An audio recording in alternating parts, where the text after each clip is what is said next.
Hey guys, Ricky here with another editing tutorial for you.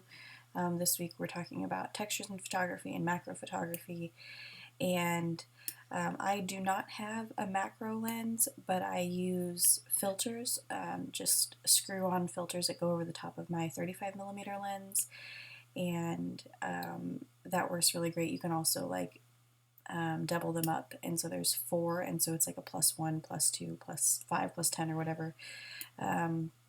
And it's a really fun way to just to go out and try to see things out in the landscape differently. I really enjoy walking through my gardens and just getting to explore, what's out there in a totally different way. And it's always just a really fun and creative option for for exploring photography. So I definitely want to I want to encourage you guys to give it a try, even if you don't have a lens. My post this week is all about getting out and trying different ways to do macro photography without buying a lens or filter, and you can kind of fake the perception with a zoom lens where you can drop your f-stop, pretty low. Usually it's around 3.2 or 4 or 5.6. So whatever your lens will do to try to get that kind of effect. And it's, like I said, it's just a really fun way to try. So if you'll see here, I just adjusted the tone curve a whole lot, and before I adjusted the tone curve, with what I adjusted here was looking really flat and kind of dull. And so with the tone curve, it's really powerful and something I really encourage everybody to practice with. And this is actually where a lot of people who buy presets come in and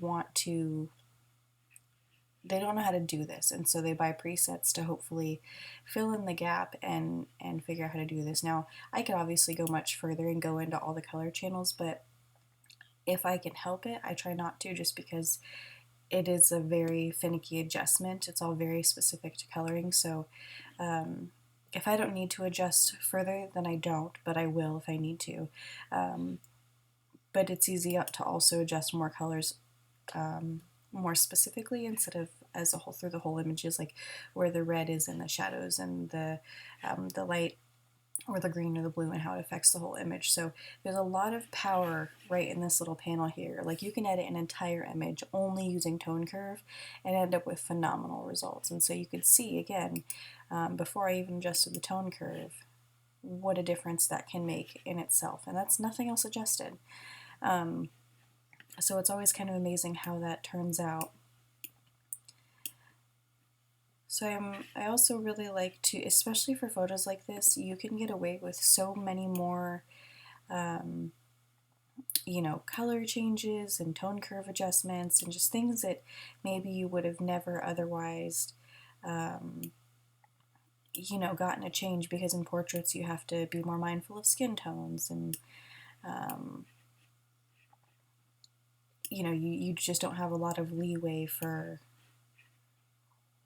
editing and with colors and tone curves, and there's all the different things that make up the editing process. And so with macro or with landscapes, it's really fun to get a chance to play with other options that you wouldn't normally get to explore. And the best thing about these layers here is, if you don't have a particular eye for color, you may not notice. Like, if you're looking at this by itself, you wouldn't think that magenta is the primary color in this. Maybe you would, maybe you wouldn't. Or purple, you can see purple adjustments there. But then you go through here, none of these really did anything. But then you come down to magenta, and it's like full-on color change. So that's the way, that if you ever want to make something a different color, you kind of go through these hues. Like green here would be the other. What a difference that is, right? Yellow is almost always, yellow will it surprises me all the time about where yellow is, especially in landscapes or wildlife. So it's just a really good opportunity to kind of see how you can actually change an image to fit more of to creating a style and more depth. And for me, it's always about that. It's always about how do I create more depth and more interest in the photo that would otherwise be missing. And wow, normally the lens corrections was the first thing I do, and I completely reset it, so it got rid of the import first preset that I've made, and so I wasn't even considering that. Thankfully, that wasn't too big of an adjustment. So yeah, just getting a chance to always like finding a way to make your image stand out, to just stand out from the millions of other photos that are out there on social media, the millions of other photographers that are out there, taking mind-blowing photos. It's nice to find a way to stand out even a little bit. And macro photography or shooting for textures or anything else can be that for you. It can give you something different. So here, I have this one photo, right? So often if I have a set of similar images, I'm going to hit Command C or Control C, and I'm going to copy the settings. And this is just an easy way to transfer your settings from one image to the next, because I know that these are going to be similar in tone with just local adjustments after that. So I have pretty much everything checked except the very specific options here. And I'm going to hit copy. And before we leave, I'm actually going to take out this dead leaf right here that I find to be quite distracting. So let's remove that.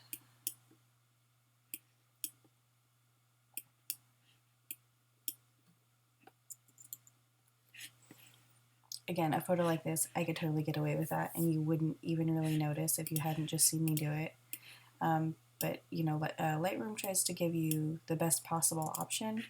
Sometimes it works. I think maybe that looks a little bit better if you look at the other kind of black spots that fits in. Sometimes it's right on, and other times it's grossly off. So just kind of like that. That obviously stands out way worse. And then you can also like feather it so where you have even more kind of blending there. Like that in itself was already looking better. It does not look better. So you want to just kind of practice with what your options are there and what you like. I think this one's going to bother me a little bit because there's a lighter spot right here in the photo. An easier option, bam. Sometimes it's not worth working so hard for, so you can just straighten that out a little bit, no harm done. Okay, so we've already copied our settings. Let's go on to the next. This is an option with textures, and I just pasted the settings I did there. This is an option with textures and macro photography, is to use light. To let light help be a contrast and make your image pop. So to me, this comes off very striking because the light in the background is really lending to the warmth in these tones that would otherwise be really flat, kind of more like this, I think.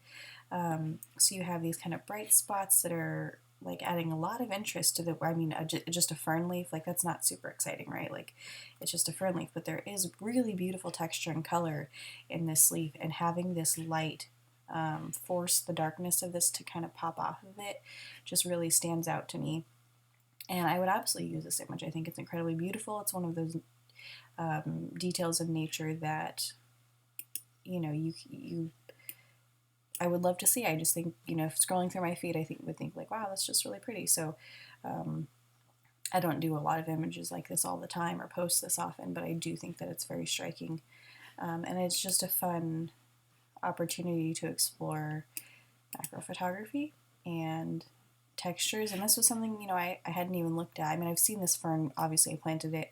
I've seen this fern many a time, but I was really struck by the texture, and if you get in there, just the detail that I was able to capture with that lens filter. It's not super brilliant, but you can see, let's see, my settings for this. We're 1/500th of a second, f5, and ISO 320. I don't usually shoot at an f5 for things like this, but it is worth it, especially for the angle that I was at. You can kind of see this little area right here is what's most in focus, which is fine.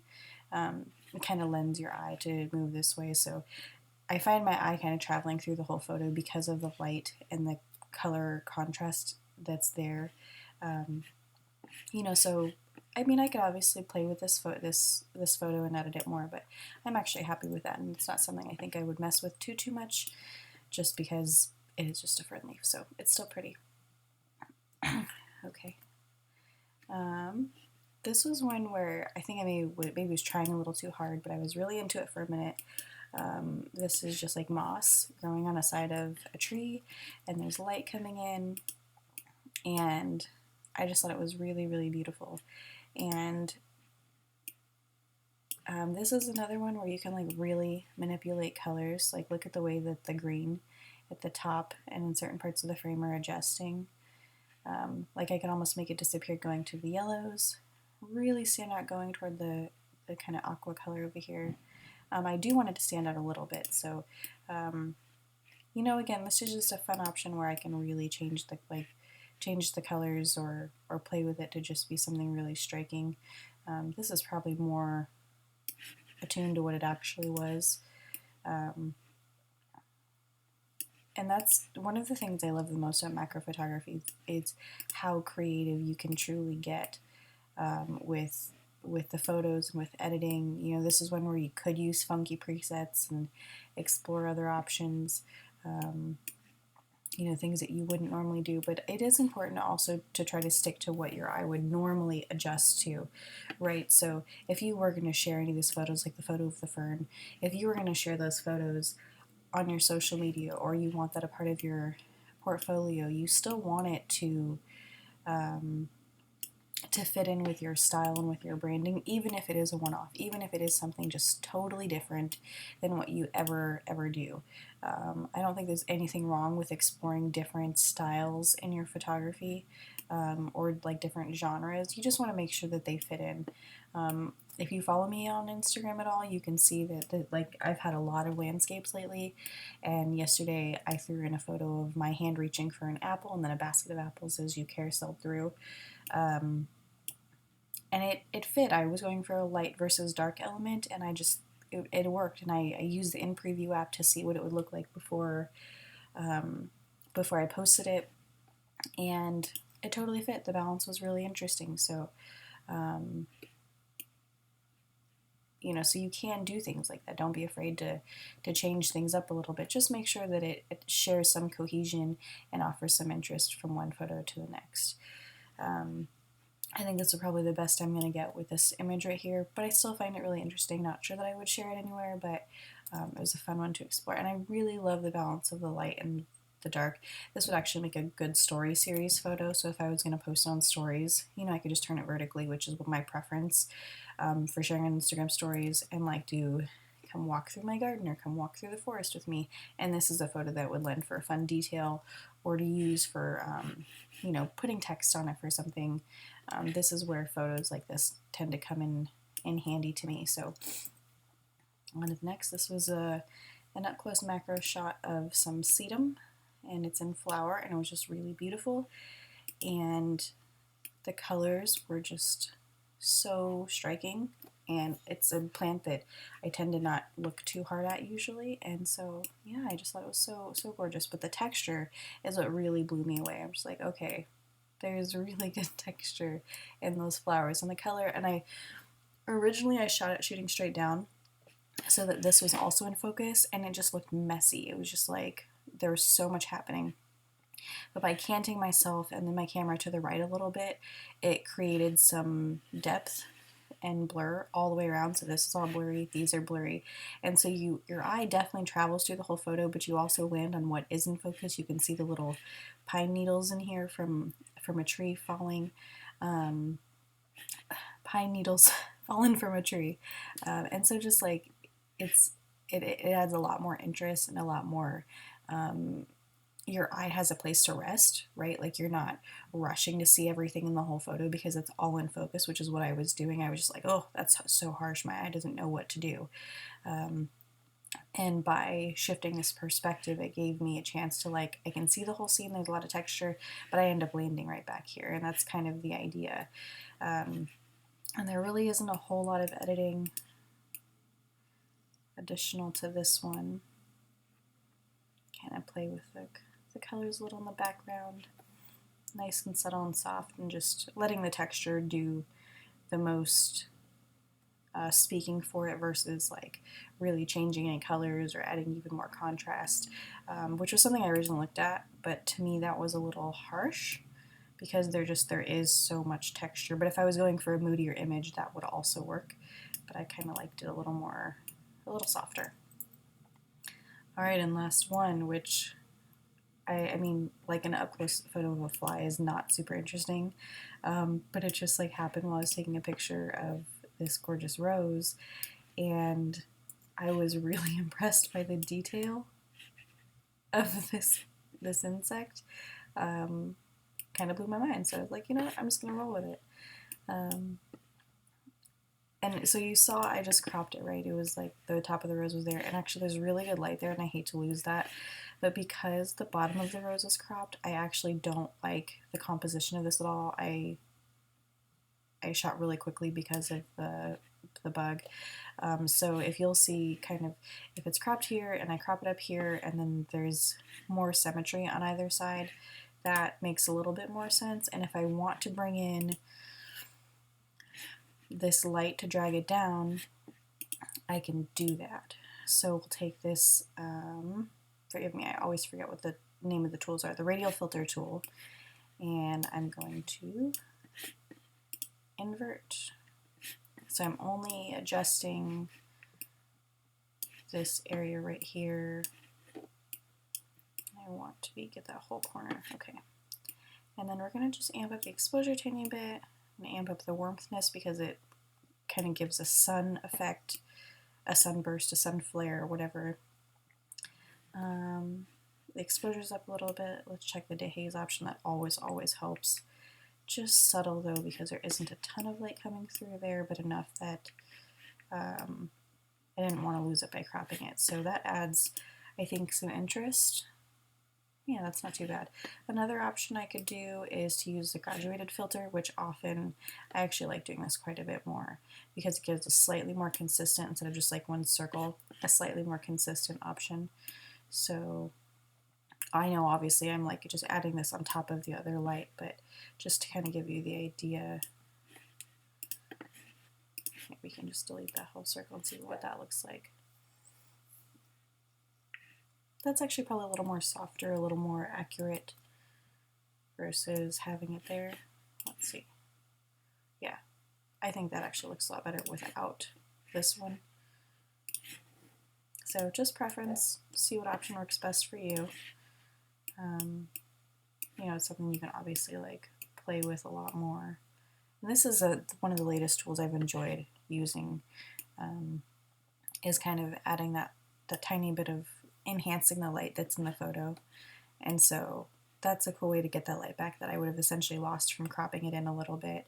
And you know, we're obviously just super close on a rose, so I think it's okay to have a photo that kind of, you know, I've cropped out the top and the bottom of the frame, but there is interest with the light, the color, and then the insect. So I like the softer texture of this photo too, and then the way that the fly has, you know, he's full of little bumpy hairs and there's a lot of texture there. It's a great juxtaposition from the softness of the petals to the intensity of the texture on the fly. Just really interesting. And so it was really fun to do this, and I hope that you guys get out and you get to shoot for some texture and exploring some macro photography. Oh, that looks nice. Mid-tone adjustment there. Change the greens a little bit. And see, that just adds more color interest, I think. You know, not a lot, but subtle, and it makes that orange pop a little more, which to me stands out a tiny bit too much, but I do love the vibrancy, so I don't want to get rid of that at all. And check out how that orange completely changes that from a yellow to a pink rose. That's really cool. This is actually its true color. It's more of that peachy color, so it's really pretty. All right, anyway, you guys, I hope that you found this helpful. I hope that you guys get to get out and shoot for macro and for some textures. I can't tell you enough to keep composition in mind, keep light in mind, to see, you know, what's out there, you know, just and be creative, be fun. There are people who are far more creative than I who, you know, I've seen water droplets with reflections that are just mind blowing.